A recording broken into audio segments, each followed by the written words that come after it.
Christophe, on imagine surtout amer de votre entame de match et surtout ce petit instant entre la 6e et 8e minute où tout bascule un peu par des relances et des pertes de balles qui pardonnent pas. Oui, c'est ça.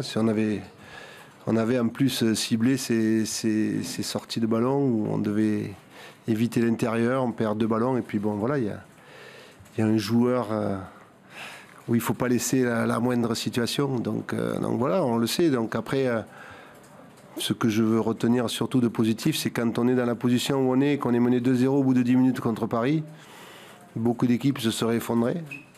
On a su inverser la tendance déjà sur la fin de la première mi-temps parce qu'on fait une barre transversale et puis un super arrêt de Donnarumma. Et la deuxième mi-temps, on revient au score et je pense qu'on aurait pu être récompensé encore mieux. Donc voilà, il faut retenir ça aussi. Bonsoir. Vous retenez la première période du Zappé ou la seconde compliquée? On tient la victoire. À ce moment-là de la saison, c'est le plus important. On avait affaire à un adversaire qui était sur une bonne dynamique à domicile, un adversaire qui se bat pour le maintien. Donc évidemment qu'on avait vu le résultat de Lens quelques heures avant et qu'il était important de l'emporter. Alors évidemment que sur le jeu, je retiens ce que nous avons fait en première période parce que c'était un bon football avec une volonté de récupérer le ballon rapidement, avec beaucoup de bons jeux, beaucoup de relations techniques, beaucoup de jeux dans la profondeur, puisqu'Auxerre était une équipe qui a joué très haut. Et voilà, c'était intéressant. On n'a pas pu marquer ce 3e but, même si Auxerre aurait pu marquer sur une belle frappe de l'extérieur de la surface. Mais la première période, et notamment les 35 premières minutes, ont été très intéressantes. Tout le monde était au même diapason. Après, en deuxième période, on sait très bien que dans ce genre de match-là, le 3e but est toujours important.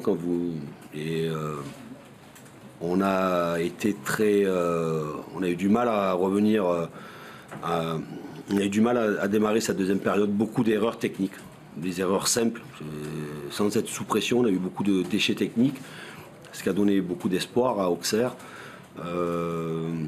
On fait une grossière faute sur le but que l'on concède, mais à partir du moment où ce 3e but est marqué par Auxerre, on sait qu'on va avoir une deuxième période difficile. Il a fallu faire beaucoup d'efforts, être très solidaire, faire en sorte de défendre intelligemment pour contenir les attaques auxerroises.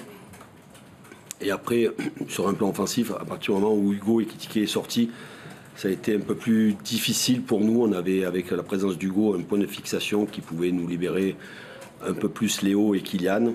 Il était aussi très bien positionné dans le repli défensif et dans la position pour contrarier les premières ressorties de balles.